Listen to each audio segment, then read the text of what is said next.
नमस्कार, आप देख रहे हैं स्वराज एक्सप्रेस और मैं हूं आपके साथ वर्षा। बुलेटिन की शुरुआत करेंगे इस वक्त की बड़ी खबर के साथ जो कि रायपुर से मिल रही है।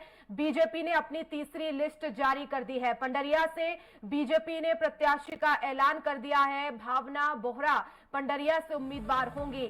4 सीटों को लेकर अभी नामों का ऐलान बाकी है। तो इस वक्त की बड़ी खबर आपको बता रहे हैं, बीजेपी ने अपनी छत्तीसगढ़ में तीसरी लिस्ट जारी कर दी है और इसमें केवल एक ही नाम है। पंडरिया से भावना बोहरा उम्मीदवार होंगी। आपको बता दें कि अभी तक बीजेपी की तरफ से 2 सूची जारी की गई थी जिसमें 85 नाम थे। एक और सूची का ऐलान हो गया है जिसमें सिंगल नाम है। तो ऐसे में अब 86 प्रत्याशी घोषित बीजेपी की तरफ से कर दिए गए हैं।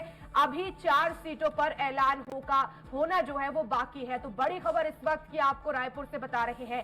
पंडरिया से बीजेपी ने प्रत्याशी का ऐलान कर दिया है। भावना बोहरा पंडरिया से उम्मीदवार होंगी। तो बड़ी खबर इस वक्त की आपको बता रहे हैं, छत्तीसगढ़ से बीजेपी ने अपनी तीसरी लिस्ट जारी कर दी है।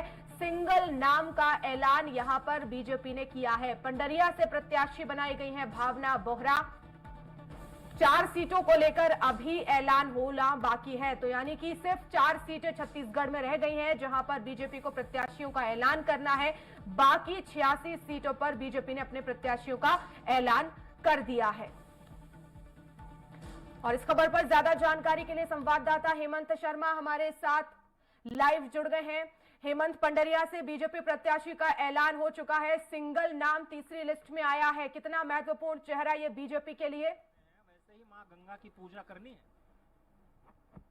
जो पहली सूची जारी की थी उसमें 21 प्रत्याशियों का नाम का ऐलान किया था और उसके बाद जिस दिन चुनाव का ऐलान हुआ उस दिन 64 प्रत्याशियों की लिस्ट आई। उसमें नए और पुराने चेहरे शामिल थे, लेकिन 5 सीट को लेकर पेच फंसा हुआ था। उसमें पंडरिया, बेलतरा, कसडोल, अंबिकापुर और बेमेतरा, ये 5 सीटें को लेकर असमंजस की स्थिति थी। वहां पर पेच फंसा हुआ था, लेकिन इन 5 सीटों में से एक जो पंडरिया सीट है उसमें बीजेपी ने नाम का ऐलान कर दिया है। वहां से भावना बोहरा महिला प्रत्याशी को मैदान में उतारा गया है और काफी दिनों से, काफी वर्षों से वो इस इलाके में सक्रिय थी और ये कंफर्म था कि भावना बोहरा को वहां से टिकट मिल सकता है। हालांकि और दौड़ में विशेश्वर पटेल जो आरएसएस से आते हैं वो भी दौड़ में शामिल थे। इसके अलावा वहां पर साहू समाज से भी किसी एक व्यक्ति का नाम आया था, लेकिन सभी को पीछा छोड़ते हुए भावना बोहरा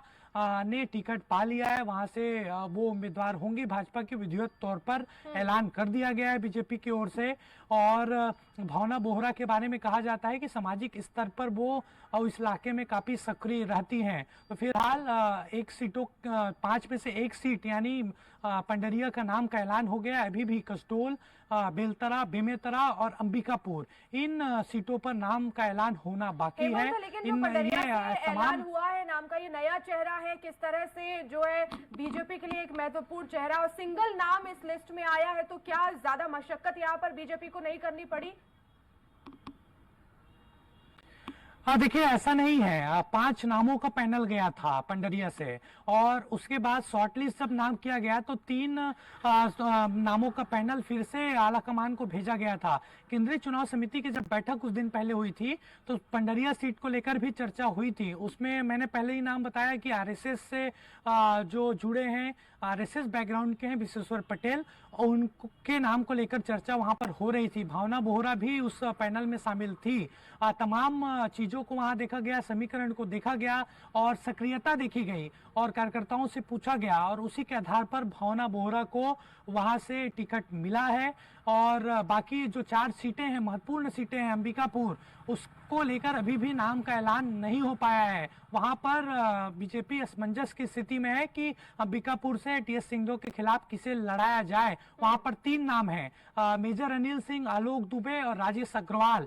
राजेश अग्रवाल का नाम सबसे आगे है, लेकिन वहां पर यह कहा जा रहा है कि राजेश अग्रवाल को अगर टिकट नहीं मिला तो मेजर अनिल सिंह अंबिकापुर से चुनाव लड़ेंगे। इसी तरीके से बेलतरा में किसी ब्राह्मण उम्मीदवार को इस बार मैदान में उतारेगी बीजेपी वहां से, और बेमेतरा में भी ब्राह्मण उम्मीदवार का नाम का ऐलान जल्द हो सकता है। कसडोल में इस बार समीकरण पूरी तरीके से अलग नजर आ रहा है। वहां पर सबसे ज्यादा साहू समाज के वोटर हैं, उसके बाद सतनामी समाज के वोटर हैं, लेकिन ये सूत्रों से पता चल रहा है कि निषाद समाज से वहां पर बीजेपी टिकट दे रही है। रामेश्वर निषाद का नाम लगभग फाइनल बताया जा रहा है। तो ये सारे नाम अभी चर्चा के केंद्र में है, लेकिन जिस तरीके से आज ऐलान हुआ पंडरिया सीट का, जल्द ही बीजेपी ऐसा कहा जा रहा है कि शाम तक या इन कल बाकी 4 सीटों पर कई है, इस वजह से लगातार जो है वो मंथन बीजेपी को करना पड़ रहा है। लेकिन पंडरिया की हम बात करें तो कांग्रेस से यहाँ पर उम्मीदवार का ऐलान हो चुका है।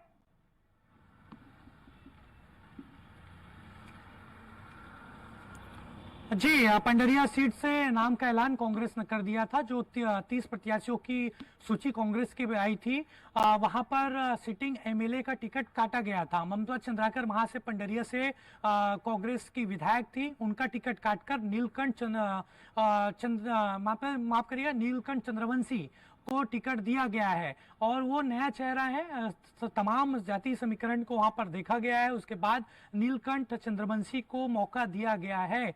तो पंडरिया सीट की जो लड़ाई है नीलकंठ चंद्रवंशी वर्सेस भावना बोहरा होगी और काफी दिलचस्प लड़ाई होगी। वहां पर दोनों उम्मीदवारों का जो बैकग्राउंड है वो काफी मजबूत है। अब चुनाव के बाद पता चलेगा कि जीत वहां पर किसकी होती है। लेकिन पलड़ा किसका भारी बीजेपी नजर आ की रहा ओर है से हेमंत, क्योंकि काफी मंथन हुआ है। कांग्रेस ने तो लगातार जो है सूची में देरी की और यही वजह थी कि वहां पर मंथन चल रहा है। दूसरी तरफ बीजेपी ने भी इस सीट को लेकर लगातार मंथन किया, लेकिन अब आखिर मुकाबला कैसा देखने को मिलेगा? यहाँ पर जातिगत समीकरण दोनों प्रत्याशियों के किस तरह से है?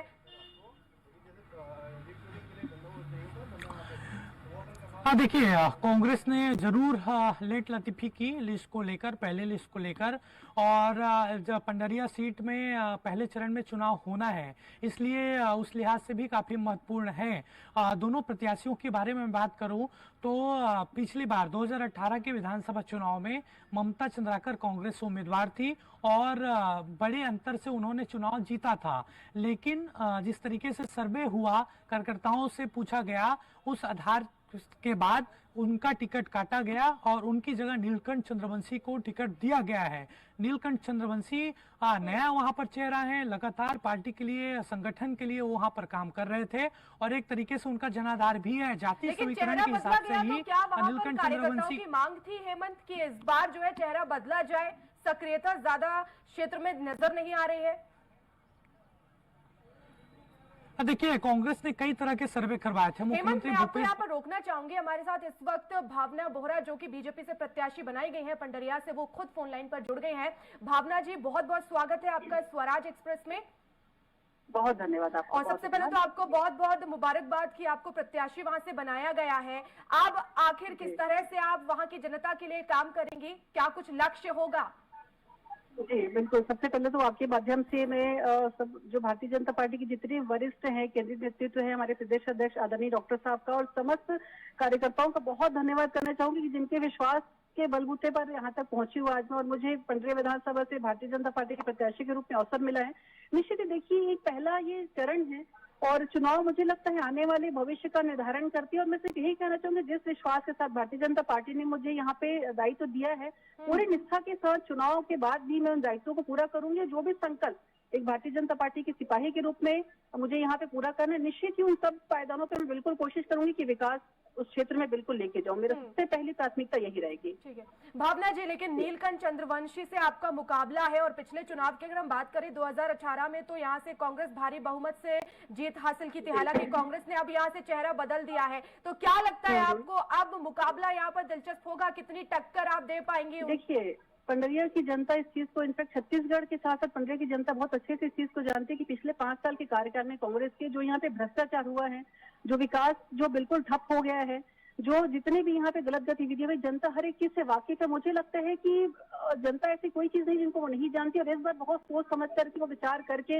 वापस से 15 साल की जो हमारी भारतीय जनता पार्टी की सरकार थी, मुझे लगता है बिल्कुल उस पर विश्वास करेगी जनता। मुझे पूरा विश्वास इस बात। ठीक है, हमारे संवाददाता भी जुड़े हुए। हेमंत, आप कुछ सवाल करना चाहेंगे भावना जी से? पहले बात बधाई, और उस इलाके में जिस तरीके से टिकट कांग्रेस ने दिया है नीलकंठ चंद्रवंशी को, कितनी चुनौती आप उसको उनको मानती हैं? हेमंत, शायद हमारा फोन डिस्कनेक्ट हो गया है भावना जी से, लेकिन हमने इस पर सवाल भी किया। उन्होंने तमाम मुद्दों को वहां पर गिनाया है। हेमंत, उन्होंने यही कहा है कि देखिए यहाँ पर 5 साल में विकास नहीं हुआ है, अब पार्टी ने मुझे मौका दिया है तो मैं यहाँ पर जो है हम विकास यहाँ पर प्राथमिकता होगी। लेकिन अब देखना होगा कि मुकाबला कैसा रहेगा, क्योंकि हेमंत यहाँ से जो है वो प्रत्याशी का ऐलान कांग्रेस की तरफ से कर दिया गया है, चेहरा बदला गया है, लेकिन बीजेपी की तरफ से आखिर भावना बोहरा कितनी अहम हो जाती है। मंथन यहाँ पर 3 से 4 नामों को लेकर किया, भावना बोहरा को ही क्यों यहाँ पर जो है प्रत्याशी बनाया गया? क्या कुछ खासियत है, कितने क्षेत्र में उनकी सक्रियता रही है? देखिए 2018 के विधानसभा चुनाव हारने के बाद बीजेपी का एक तरीके से जो संगठन है वो पंडरिया में पूरी तरीके से टूट गया था। और उसके बाद भावना बोहरा के बारे में कहा जाता है कि सामाजिक स्तर पर उन्होंने कई ऐसे कार्यक्रम आयोजित करवाए, कई ऐसे आयोजन उन्होंने करवाए जो सीधे जनता से जुड़े हुए थे और लगातार उनकी सक्रियता उस इलाके में बनी हुई थी। इसके अलावा लगातार वो प्रदेश अध्यक्ष अरुण साव के टच में थी, डॉक्टर रमन सिंह के टच में थी, लगातार उनसे मुलाकात कर वो अपने बारे में जो जानकारी है वो देती रहती थी और उस इलाके में एक तरीके से जाना माना नाम था। हालांकि कई तरह के नाम आए थे, विशेश्वर पटेल का नाम था, साहू समाज से किसी एक व्यक्ति का नाम था, लेकिन उन दोनों नामों को दरकिनार किया गया एक तरीके से देखा जाए तो। और भावना बोहरा उसमें कहीं आगे चली गई और सक्रियता ही उनकी काम आई है। और हम कार्यकर्ताओं से भी बातचीत हुई, पंडरिया विधानसभा के कुछ लोगों से, कुछ वहां के स्थानीय पत्रकारों से, उनका भी साफ तौर पर यही कहना था कि भावना बोहरा को टिकट मिलने की पीछे की वजह वही है कि वो पिछले 5 साल से वहां पर सक्रिय थी और कई तरह के अलग अलग कार्यक्रम कर लोगों से वो उनका कनेक्ट था, लोगों से, जनता से सीधा जुड़ाव था और इसी के चलते उनको पंडरिया से उम्मीदवार बीजेपी ने बनाया है। बिल्कुल हेमंत, लेकिन इनकी एजुकेशन कितनी है और साथ ही साथ ये भी आपसे जानना चाहेंगे क्या कोई क्रिमिनल रिकॉर्ड भी इनका है? क्योंकि बीजेपी की तरफ से यही कोशिश थी कि ऐसे प्रत्याशियों को दिया जाए जिनकी छवि क्षेत्र में अच्छी है, लेकिन इनका क्या कुछ रिकॉर्ड अभी तक का रहा है? अब देखिए ऐसी कोई आपराधिक गतिविधियां उनकी उस तरीके से सामने नहीं आई हैं। हालांकि कई तरह के धरना प्रदर्शन को लेकर कुछ केस दर्ज हो सकता है कोई आसपास के थानों में, लेकिन वो तब पता चलेगा जब नामांकन वो दाखिल कर लेंगे। इस बार तो चुनाव आयोग ने स्पष्ट तौर पर कहा है कि आपराधिक गतिविधियों की जानकारी चुनाव आयोग के साथ साथ अखबारों में भी देनी होगी। तो जब नामांकन भावना बोहरा दाखिल कर लेंगे उसके बाद जो प्रोफाइल, जो बायोडाटा उनके द्वारा दिया जाता है उसमें ये पता चलेगा कि कोई आपराधिक रिकॉर्ड उनके लेकर है कि नहीं। बिल्कुल, तो यहाँ पर एक बड़ा संदेश देने की कोशिश हेमंत की गई है कि महिला सशक्तिकरण की दिशा में एक तो महिला चेहरा है, एजुकेशन भी उनका अच्छा है, तो ऐसे में एक संदेश देने की यहाँ पर कोशिश कि हम महिलाओं को जो है प्राथमिकता देंगे। देखिए इस बार छत्तीसगढ़ में पूरी रणनीति के तहत बीजेपी काम कर रही है।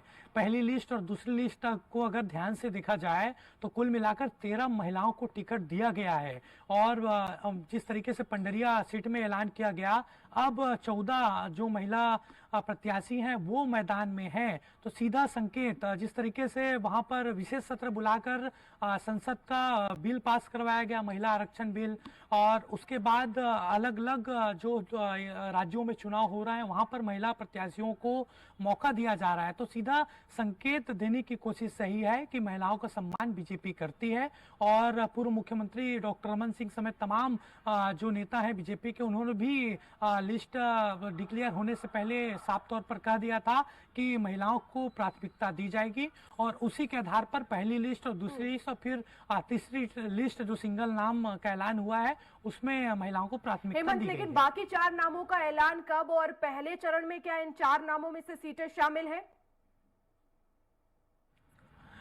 देखिए इन चारों सीटों की अगर मैं बात करूं, बेलतरा, बेमेतरा, अंबिकापुर, कसडोल, अंबिकापुर को लेकर और बेमेतरा को लेकर नाम लगभग फाइनल हो गया था। वहां पर प्रत्याशी का ऐलान भी होना बाकी था, लेकिन अचानक वहां पर जोगी कांग्रेस छोड़ चुके और किसान नेता योगेश तिवारी की एंट्री हुई, बीजेपी में वो शामिल हुए। कुछ दिन पहले डॉक्टर रमन सिंह और जो चुनाव सह प्रभारी हैं मनसुख मांडविया उनके समक्ष उन्होंने बीजेपी ज्वाइन किया। उसके बाद उस सीट को लेकर नाम का डिक्लेयर एक तरीके से नहीं हो पाया है और अब वहां पर वही चीजें देखी जा रही है कि पहले वहां पर राहुल टिकरिया जो वहां पर जिला पंचायत सदस्य हैं, उस इलाके में सक्रिय थे, उनका नाम लगभग फाइनल था।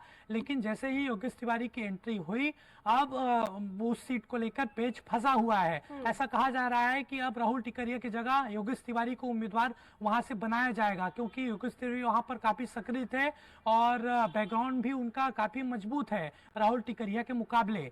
उसी तरीके से बेलतरा में नाम लगभग फाइनल था।